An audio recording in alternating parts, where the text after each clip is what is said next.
So welcome to today's episode of Conversations That Connect, featuring Suki and Taylor, brought to you by Montague Group. Today we are talking to technology industry leader June Lim. Perfect. So today we have another very special guest joining us. We have June Lim. She's a parent, but also a very high up leader. So she's been recruiting and managing big teams within large corporate companies. So today we wanted to have June on to talk about the nuances about her experience being an employee. And how to wear that commercial hat, but also show up with empathy and support when her team needs it, especially around parents. And June, we were very excited to have June say yes to come onto our podcast because like I said to you earlier, June, I think you bring a really unique perspective, unique in the sense that where you find yourself at the moment, it's probably not as unique in the market because there's a lot of people that find themselves at different stages in their career. But as Taylor said, you're when it comes to building teams and managing teams and being a leader of teams within large corporates, been there, done that. And what makes it really special is the way that I got introduced to June was actually as a referral from someone that was in her team. And the underlying message about that is, I have an amazing manager and you need to meet her. So without you prompting anything, that connection happened to me via somebody that worked in your team. So that just says everything to me about who you are as a manager, a leader, and a person. That just sums it all up. So we wanted to get June on to talk about when you employ people as an employer and you're building your team, what are the things that you look for in an employee, bearing in mind that they're going to be part of your team, but ultimately the team has a goal, and that goal is a commercial goal. So you have to wear a few hats when you employ somebody, you interview somebody, and then make the decision to go, okay, you're part of my team, and the package deal that you then employ. And I said to June on Monday when we had a quick chat, we don't want to know the secret sauce and all your magic tricks that you use. You don't have to disclose any of those. But I think there's some universal truths in what leaders with successful and high-performing teams do. And we wanted to tap into that with you. So welcome, and thank you for giving us your time. Awesome. Thanks, Suki. Thanks, Taylor. Wow, that was a very big introduction. I feel like I've got a hat on here. Thank you. I have worked in a number of organizations myself.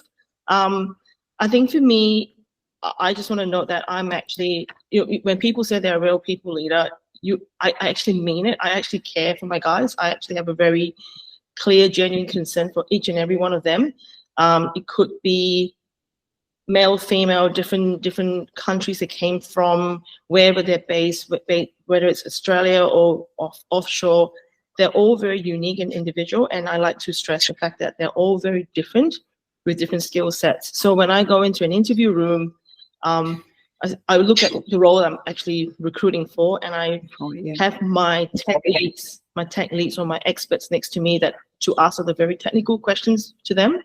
But I'm there watching and literally looking at making sure that I've got the right people with the right energy to join the team. Cultural fit is huge for me. It just needs to feel right. I think you can call it gut feel as well. You can sense it when they mean what they say. And when they're asking those technical questions, I'm literally sitting on the side watching how they answer those technical questions. If they panic, you can tell that they're probably just trying to think of something out very quickly, or they're very comfortable. You can sense it. So then I do go into it and I find out more information as to what's happening, what have they done, what sort of skills have they used to apply that. But it's all about asking the right questions to understand whether they've got the right skills, but also the right cultural fit. Like, are they arrogant? How do they work under pressure? questions like these. Yeah. Do you like to be left on your own to get out yourself? Or do you have a certain time frame where you go, I can try this out for the next 10 or 15 minutes. It's not working. I'm going to seek help. Because that's fine. It's okay to ask for help because you don't necessarily have to do everything and know everything at the time. It's about your approach and how you deal with a situation that's difficult for you. And I've always started the interview with, this is an interview for you, but actually it's not really an interview. It's just us trying to catch up and understand whether you're a good fit for us, and you trying to understand what for you. It needs to work. So it needs to be both parties trying to make sure that they get the right synergy, the right understanding of each other's roles and responsibilities, and always make a point to say, I'm very open to them sharing things with me where possible so that I can understand and help them along the way should they be in my team down the track. So it's a very trust basis. A lot of, so basically it's all about the right fit, the right experience, and the little nuances that you tap into when you're asking questions along. But it gets bigger when you go and delve into the actual interview itself. Yes. And I think there's two things that I picked up from what you've just said. One being trust, and that's something that gets built over time. And I think trust is when, like you say, when you sit back in an interview and you get the tech lead to ask those real technical questions, but you're sitting on the side watching and listening, and yes, sometimes the answer that comes out, but the body language might say two different things, and then delving into that. And that's where trust gets built already in that first few moments. And I think that's the thing that you're able to do really well, June, is when you build that culture, trust is involved in that. And that's why I think you're able to walk into somebody's life and get them to share a little bit more because they're not being judged. It's really you wanting to help. And to understand. Yes. Yeah. And I loved when we had the conversation on Monday as well, June, you spoke about you're not wanting to know about their kids or their situation or if they're wanting to be remote just because you're wanting to know so then you can provide that support. So you've got that context around, okay, well, I need to understand why so then I can build my approach around that as well, which I think is quite special in the way that that happens. Yes. And again, it comes back around to trust as well. Correct. And trust takes time, right? You don't expect to join a team which you lead and go in and go, I'm really trustworthy, I'm an amazing leader, come talk to me. It's not that. It's all these small interactions you have with them. When you're having a one-on-one, you commit to the one-on-one. If you can't make that one-on-one, you let them know you can't make it due to X, Y, Z reasons, and you reschedule it. You don't delete, you don't cancel, you reschedule it because you take every interaction you have with them as important as it is for you as it is for them. So you value their time. I value my time, but they also understand. So my guys, when I can't make a meeting for that week or one-on-ones because they know I'm under the pump with lots of meetings and stuff, I typically would write an actual message to the Slack channel for the whole team, and I say, hey guys, I'm at the moment, this week has just been a write-off. I've been called into many meetings for an urgent project. I need to be in these meetings. I have rescheduled your one-on-ones to next week or the next day or whatsoever. But if you've got something that you really need to speak to me, it's urgent, please let me know. Individually, come and talk to me and I'll make time for you. Okay, it might be after work, it might be a bit later, or it might be a lunchtime where we will have our lunch and we can chat about it. It is fine, but just let me know. And most of the times the guys know that I don't cancel one-on-ones, I make it happen. So when I have to cancel or reschedule, actually, they know that it's for the right reason. So they're very understanding. They go, no, we can chat to you tomorrow or the day after or the week. So it's about making sure that you have the interaction. And when they are calling out issues, they're sharing with you the problems they have at work for you to unblock. Don't take it as a grain of salt. Write it down and see how you can help and go, right, I know who can help you with this. Let me go and speak to that person to alleviate it and unblock it. Because that's when you're acting on it. To talk to someone and then to see it not go to fruition, that's very annoying. We've all been through that, where we've got managers who and don't fix the problem, right? You don't even have to fix. Attending to it means talking to somebody about it, finding a solution or finding an option to work on it next time. It's all about listening and acting on it. If you don't act on it, it goes on void, on deaf ears. Nobody listens to you, and they don't want to talk to you afterwards. What's the point? So it's about acting. And all the feedback I've got from my guys is, you always come back with a response as to what I said the other day. Thank you for doing this, or it's now tracking really well because of X, Y, Z. Because you've got to listen and you've got to pick it up and just get onto it, because that they're telling you that they need you. When they need you, you've got to come into the party. And that's it. Correct. So and that's building. Yes, Mm-hmm. and it's building those small little blocks of trust. So when we circle that back to a parent that has a child that's not well, or that has a parent. So we're not all parents, but we're all children, and we might have parents. So you have to attend to a family member. I think by building that trust and understanding, again, like Taylor said, you don't have to know the ins and outs of everything, but having built that trust and understanding the scenario, somebody can come to you and say, June, just had this issue happen. Like, a lot of us have family overseas. I have families overseas. My parents are there. If there's something wrong and I've got to go, sorry, I've got to go.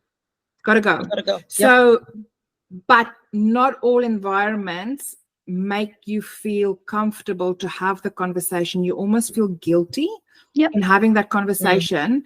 And I think that's the tricky part, because when I used to work for companies, they didn't ask me, are your parents in Australia or are they in South Africa?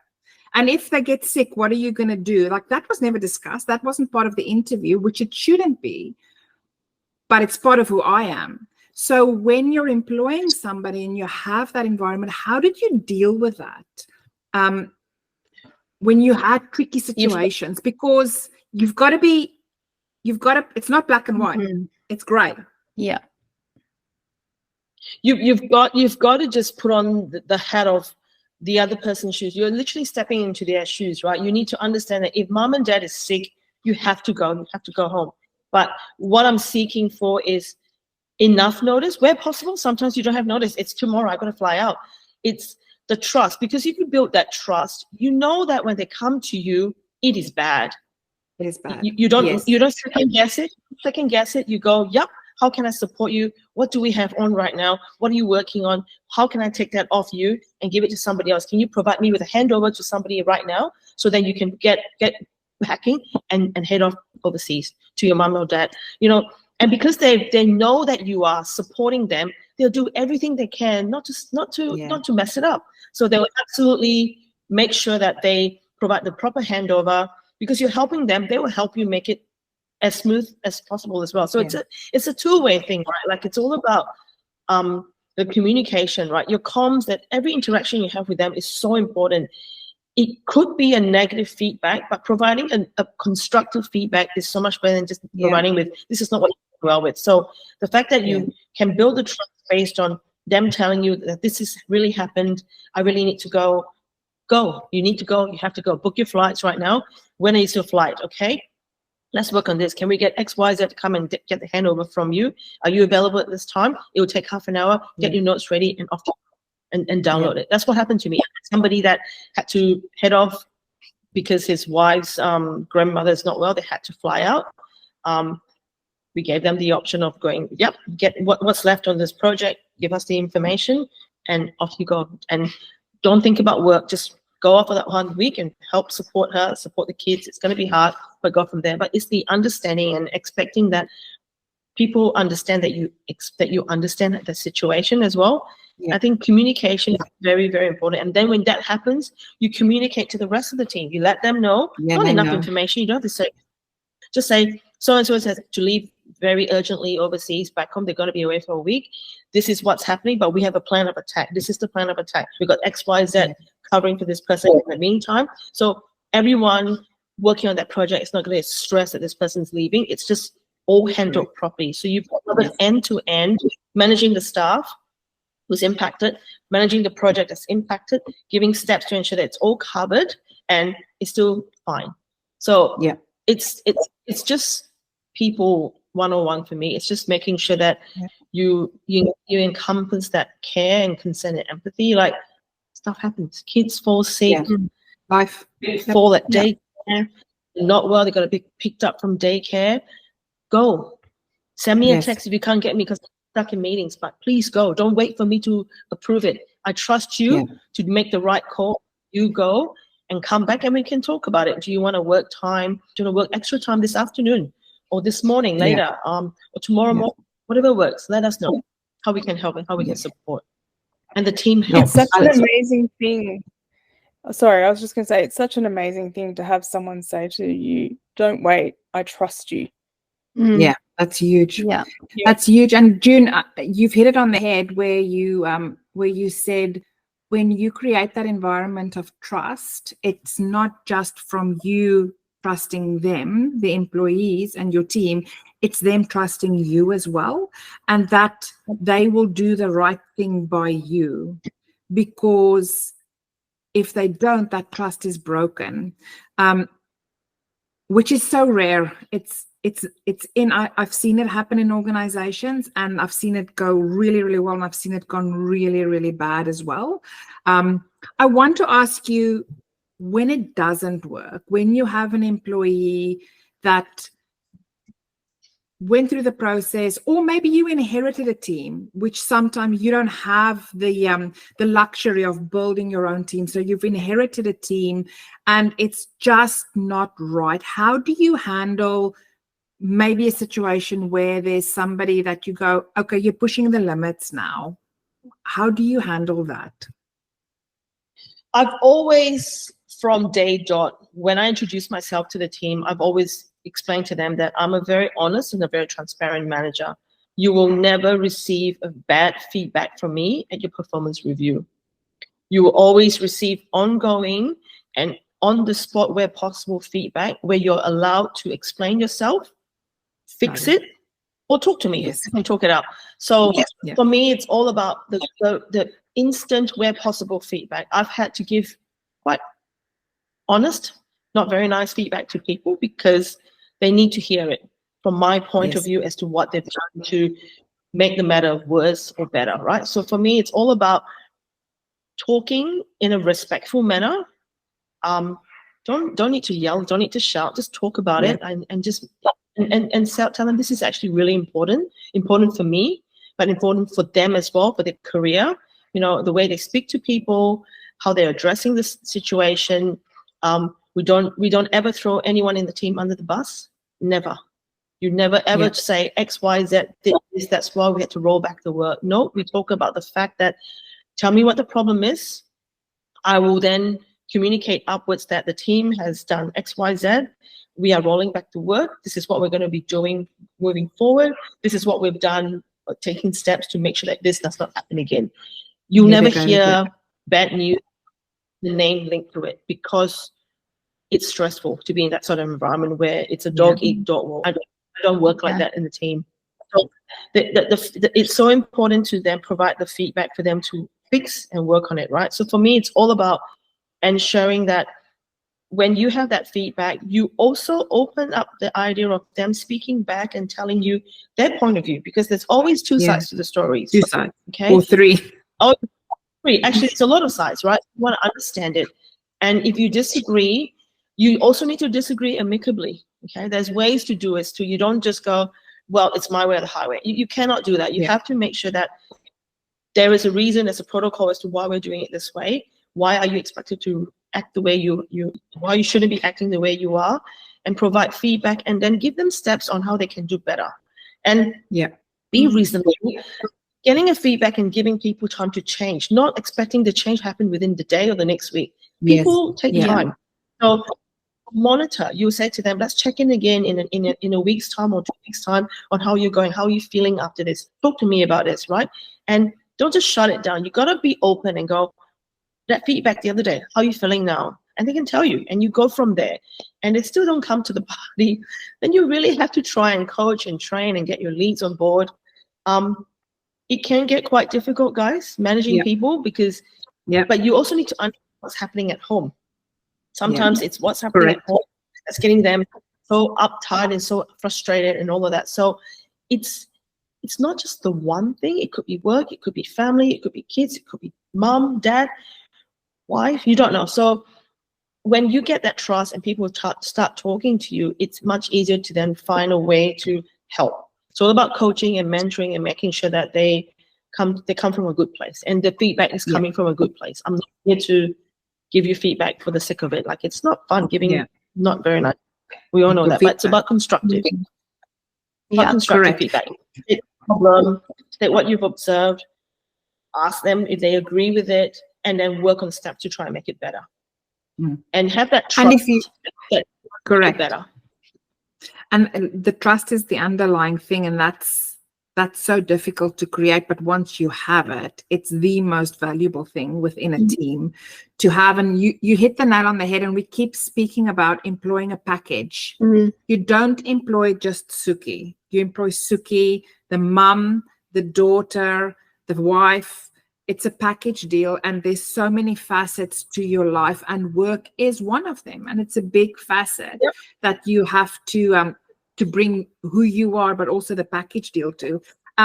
In terms of you then, like, of course, you manage your team, you build that cultural trust within your team.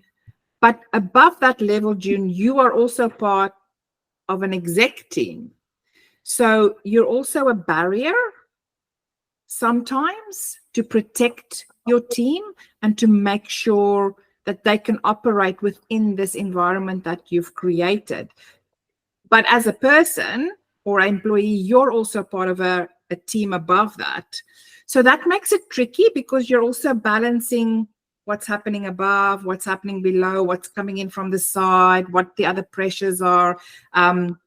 It's a very, very dynamic environment, and to get it right is pretty unique. It's about, managing your team is one dynamic, right? But then managing your upwards is another kettle of fish, literally. You really need to form that trust again. So managing my team creates trust, but I also need to be able to form that trusting relationship with my manager and his manager above, right? So when June comes to you to say there is actually a problem with my team, we have facing flight risk, or we're just not getting the work that we need to get done because there's all these scope coming in and all the bits and pieces. My manager needs to understand that this is actually really real, and step in and come to the party to help. So you've got to find the right synergy upwards as well, to make sure that you actually are reporting to the right person to help you with your career, and make sure that when you call it's not going well, that they understand why it's not going well, and you're not just overreacting, if that makes sense. My job is to I've got the right people that I've employed or have brought into the team to do the best that they can do, and the best they can be. So when it's not going as well, and nobody likes a picture that's not very pretty, but that's life, right? That's life. And so you've got to make reality. So you've got to make sure that you provide the information as much as possible with the context.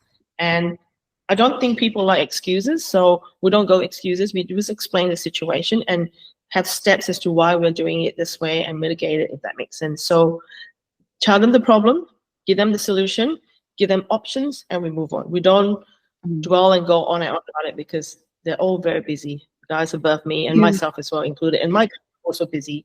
So it's just about ensuring that we keep the lines of trust upwards, and it's all about celebrating the team's achievement as well. So so it's all about providing the feedback, sharing the achievements, and giving my guys the right credit that they should deserve. So talking about throwing out the bus, you never throw any team member in the bus when things are really bad, but when things are going really, really well, I will sing praises and I'll throw out names to my managers and to my GMs so that they know that X in my team is doing amazing jobs. So and they trust you, and people like that, right? You're not claiming the credit, you're actually sharing the credit and giving them the credit and letting them shine. That's what good managers do. You don't take.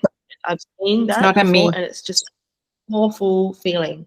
You do so hard, you work so hard, and the credit. No, you work so hard, you claim that credit. I'll give you that credit. Talk about you. It will come out in my showcases. It will come out in my iteration reports that I send out on a fortnightly basis. I'll talk about it. I'll talk to people. I'll mention it. Did you hear about so and so? So it's about that sharing piece where you actually give them what they deserve as well, and they love that. Yeah. And coming like as a candidate, that is so empowering to them as well, to be able to trust a leader that is going to praise them and like when they do the right things, but they'll also want to keep doing the right things and get better, because they know that at every single step of the way they're going to get that support and they're not going to be taken down, or if something is wrong, they're not going to feel bad about it. It's you're coming from a good place. You're there to set these people up for success, not for failure. And it's just it would be so empowering. Like coming from like me with Suki as my leader, it is so empowering because I know that everything is constructive and she's only there to get me to the best version of me rather than, you know, putting me down or anything like that. And I want to show up for Suki and I want to do the best and I want to do even more than that because I know that she will like empower me to do it. So but again, that empowerment comes down to trust and being able to trust your leader and having the right culture as well to be able to strive. Yes, to be better. June, I wanted to ask you, in terms of looking at it from an employer perspective, but as an employee coming into a team, because not when you join an organization, yes, the interview process, and if there's a recruiter involved, you can get some background detail. You go meet the people, you get a gut feeling for the organization, but you don't always know. What advice would you give to someone that goes into an organization, they join a team, and it's just not gelling? What would you say? What would your advice be? My advice would be, have you actually gotten to know them for a start? Have you been introduced to them formally? Has the team come in to actually say hello to you in person? Have we all organized like a meet and greet, a lunch catch up or a coffee catch up? Do you know what drives them? Like, I think for any new employees, I will typically let my team know that so-and-so is joining the team next week. Give a bit of background about them. And I will highly encourage my team to come in on the Monday or the Tuesday or the Wednesday to come up for lunch. I will organize the lunch myself and make sure that everyone tries to get there for lunch. Things happen, right? Kids, stuff. So you don't force, you encourage, right? You say, oh, it would be really nice to get them to know, get them to meet you in the flesh. You get to know each other. Tester, this is a new tester, so you guys want to probably do your training side by side, shadowing each other, you know, turning on your cameras where possible in meetings so that people know what each other looks like. I typically run a little joke. I go, it's Wednesday, camera on day. And I go, oh, you've got your camera on. Oh, today you've got a new top on. Oh, you shaved. You've got a hair. Know that I'm actually watching what's happening. Yes. That I am watching. I'm not just turning on the camera for the sake of it. And that I go, oh, I remember what you look like now, you know, because people change and those guys are in India. I don't even see them at all, right? So the cameras are fine and people are not shy, actually. People say technology guys don't like the cameras on. Depends. I turn it on every day. So my face is on. I always get my face ready so that any meetings I go into, I turn it on because I want people to know that I exist and I'm there. So it's the presence, right? So for me, the advice is you've got to understand who you're working with. You've got to understand and really understand what drives them. That's how I manage my guys. It could be they're just here for work and they've got kids to deal with. So at the end of the day, they just want to finish their work and go back and manage the kids and husband. That's fine. But you've got others who are actually very driven by their careers. They want to go X, Y, Z. They want to do that. Then you work on a development plan, you work on succession planning to ensure that they are looked after, and you coach them through it along the way. You give them the opportunities because you know they want to do something. You hear of opportunities from your manager, you go, actually, so and so has said this, I'm going to put his name after that, and you go from there. So your job is to make them the best version of them, if that makes sense. So if it's not working well, then let me know how I can help, because I can gel people in. I can bring people in to meet with you. Or I can connect you with somebody else that you're just not getting any traction with.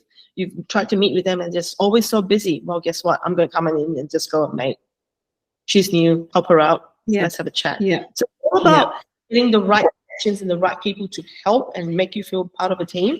But I make it a point that week is when I'm actually in the office, because we don't normally go in the office 5 days a week. It's maybe 2 or 3 days. So that week, obviously on the Monday when they typically start, I'm there, I welcome them in, get the laptops, get set up with IT, and I take them out for a coffee, right? So that's the set that I'm talking to them, working them, and then I introduce the team to them. So it's not so easy when you're new and you're being onboarded that you just get that cold treatment. It's very I don't like that, so I make sure there's a warm transfer, a warm welcome, come on in, and then we talk about.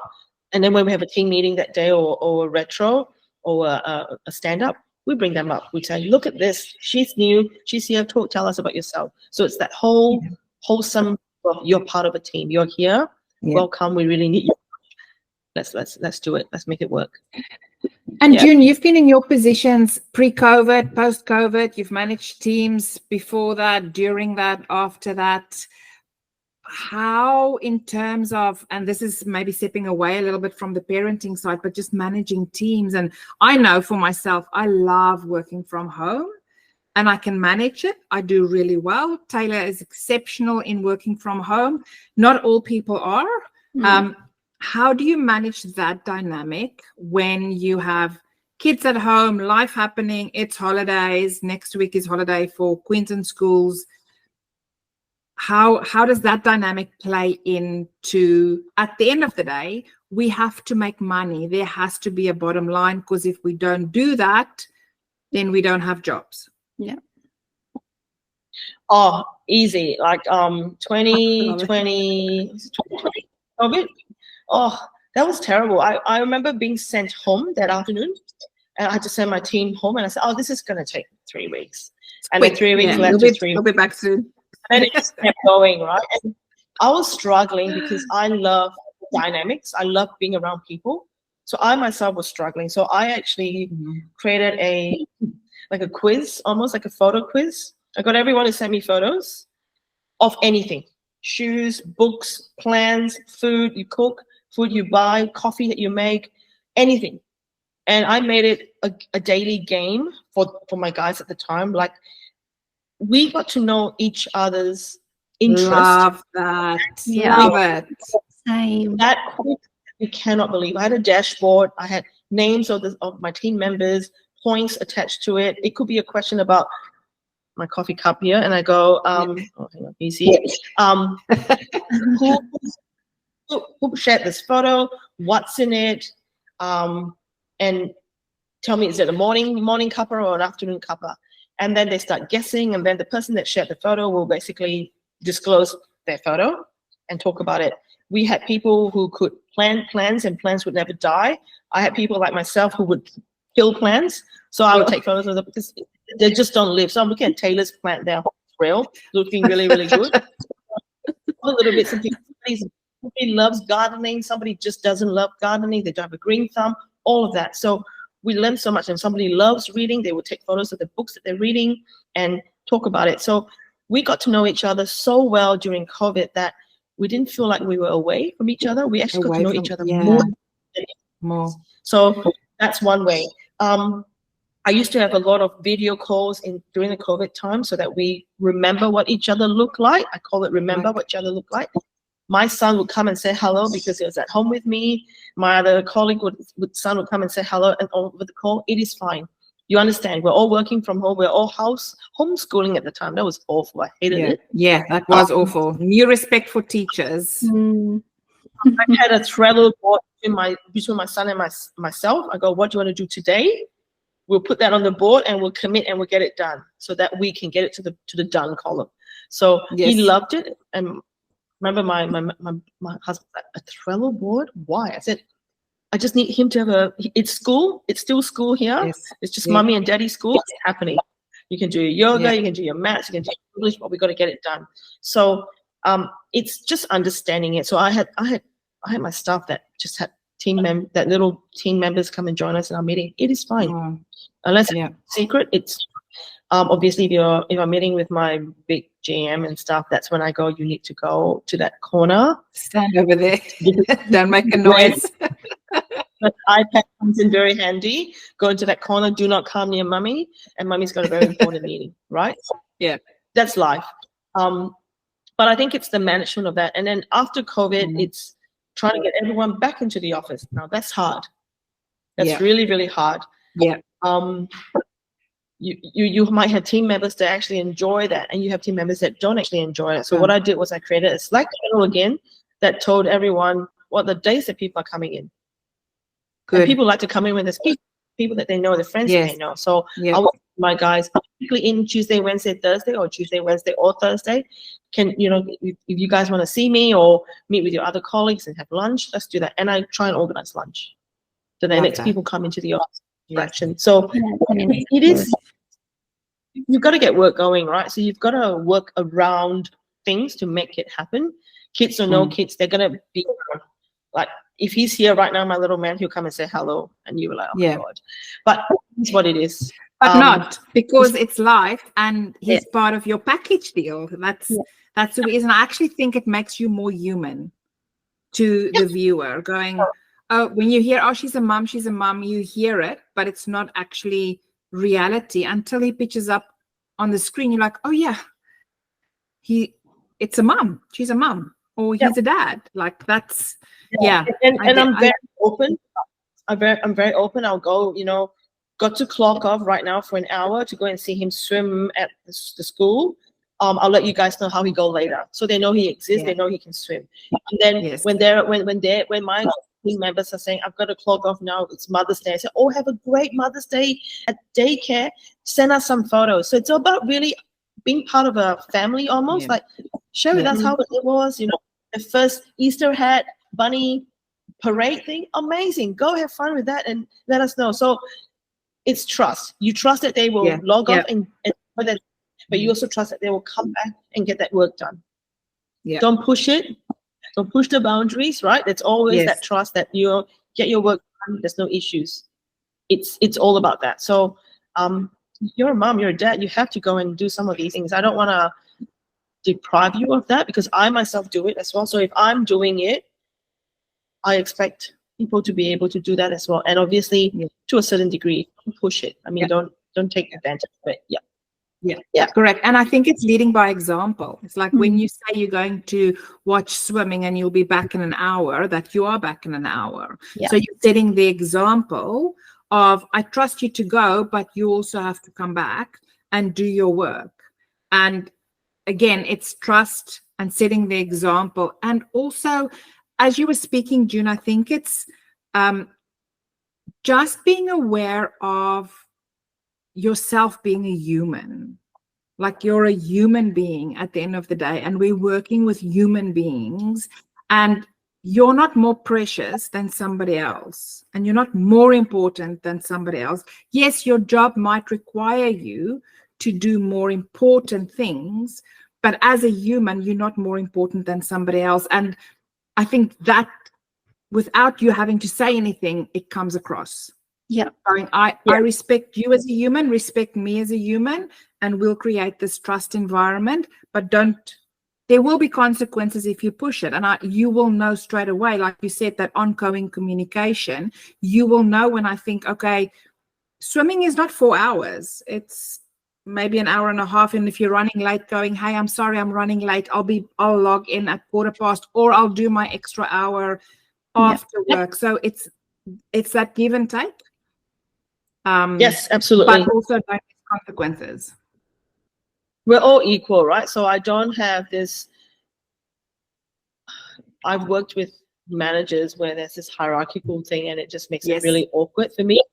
I don't want that. I want it to be all equal. So yes, I have my tech leads. They are my experts. They're managing you, but we're all equal. We're all together working on this together. You could be a contractor, you could be a permanent, you could be an offshore developer or a QA person that I have in India. It doesn't matter. You're part of this team. So all our stand-ups, all our agile ceremonies are conducted in the afternoon for that exact reason, so that we don't exclude anyone from those meetings. Yeah. So it could be quite hard adjustment for those who are actually based in Brisbane. They literally have nothing for the first 4 hours before till 12 o'clock when it all hits. Yeah. Used to it. You've got to meet with your guys in India. You've got to meet with your other team members, right? So let's do it that way. It's about the inclusiveness. So you don't exclude anyone. You don't make preference to people. You just got to be extra fair. That's the other thing too, being fair. Yeah. And always be ready to help, if that makes sense, to support. There are situations where you've got to deal with a staff telling you that things are happening at home and it's not going really well, and you've got to understand it and go, how can I help? And I'm really sorry to hear that, but how can we help? Or maybe when you work out what you need from me, let me know and I can step in and help, if that makes sense. Yeah. And being very available to say, you're going to be under the pump with the treatments and all of that. Your kids will need you to step up to help with the cooking and all of that. You may not be able to work for X hours, or you might just need to be called into the hospital immediately to go and help. Do it. Go. Yeah. And we'll sort it out later. If we need to bring someone else in, or if we need to make you work in the afternoons or in the evenings, do that. But make sure that you look after your health, because now you're the sole person looking after everyone. Can you cope with that? Like, are you going to be okay doing that? I'm going to trial it for one night, trial it for 1 week. If it's not working, come back to me. Tell me what I can do to help you. Right? It's all about that. Like, you don't expect to. That the thing is, you have a team of people. They're all professionals. They're all adults and all professionals. So you trust that they will do the right thing by themselves. Where possible. So if they're not working out, or it's not working really out, then you just gotta have that real conversation and chat. Have the conversation. Yeah. And I very, very strongly believe that when you employ somebody, automatically you say to that person, I trust you. Yeah. I give you that trust until you show me I can't trust you. So it's not about you have to do things to earn my trust. The trust is given, and it's up to you what you do with that trust environment. 100% my trust. 100% you get my trust.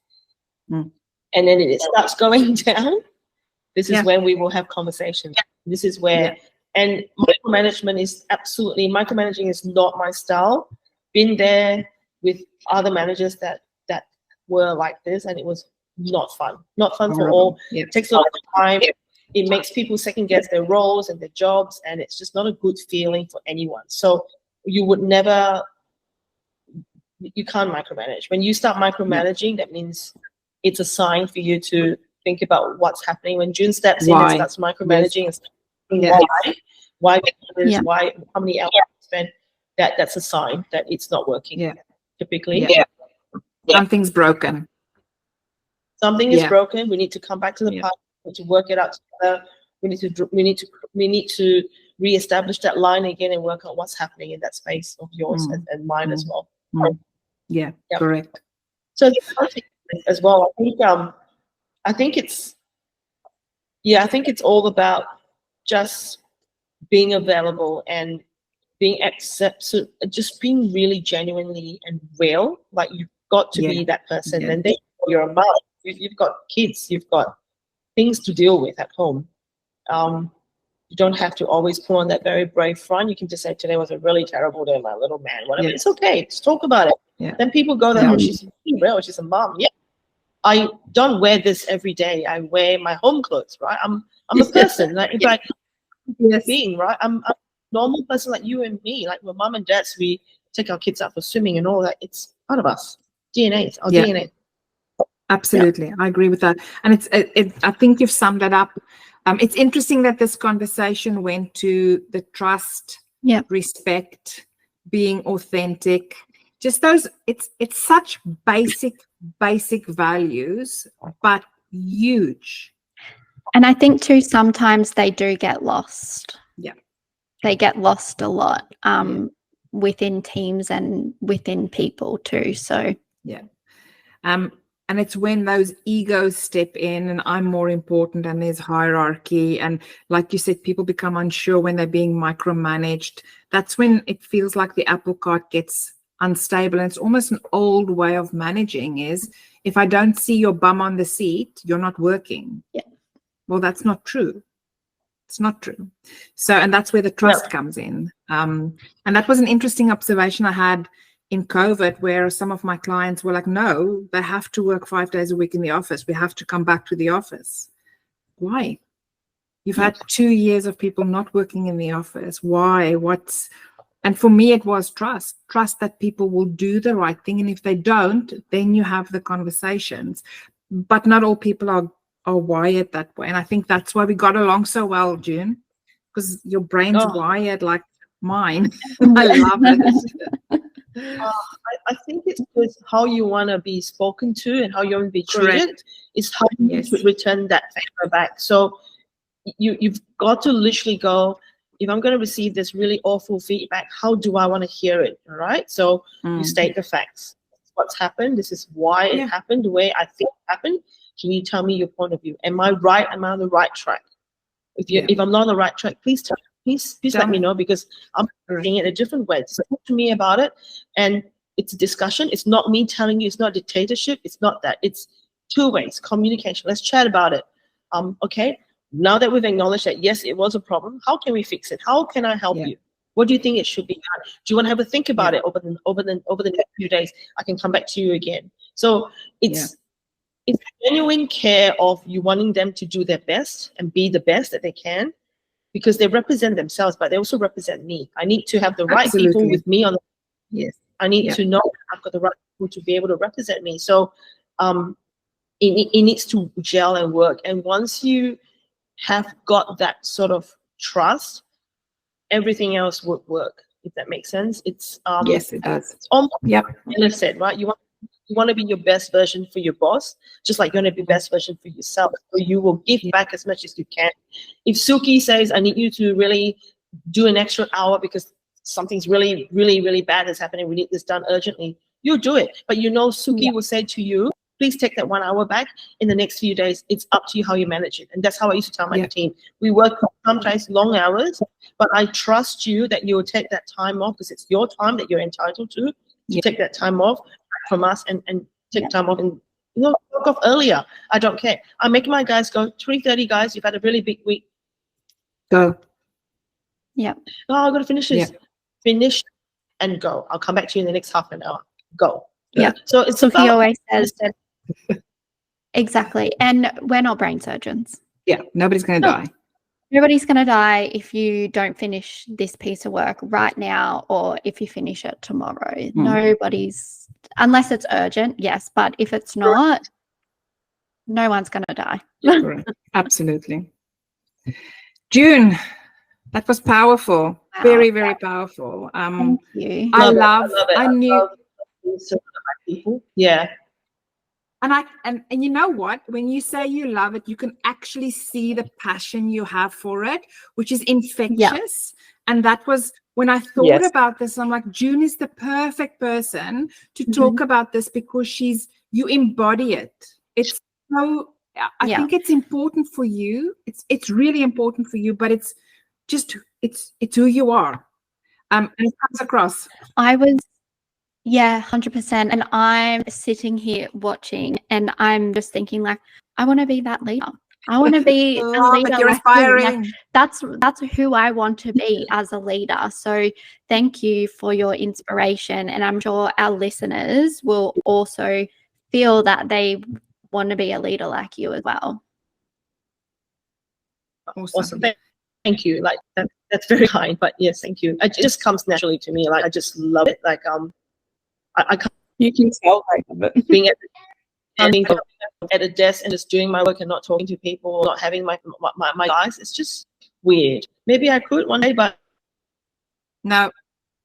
Love that. That's right now, because I need to get straight to hear from them. Yeah. And it got to the point where one of the VAs from another team heard about it. She says, "Can I please join?" sure. So she came to our team, won that quiz, and then when I finally finished with the team and moved on to a different team, she sent me in. She goes, "Oh my god, bring up that quiz with this team. Love it. You've got to do it." It's like, okay. Hopefully they enjoy So it. good. And they love it. No. Yeah. And it's being a bit of a change agent to go, you going, well, I see a gap here, or I see a problem, let's address it, let's get the change happening. And then other people realize, like, oh, hang on, we want to change the culture, we want to change the way we do things. And sometimes you don't even realize that you have that impact by just being who you are and doing what you do, and other people see it. June, thank you so much for your time. I know you've had a really, really busy day, and you had to brave the Brisbane traffic, which in the rain is usually not fun. So we really appreciate your time, and we'd love to have you back on. There's so much more we can talk about. But yes, thank you for your time. Really appreciate it. And thank you. I wish there would be more Junes in the world. Oh. Yes, 100%.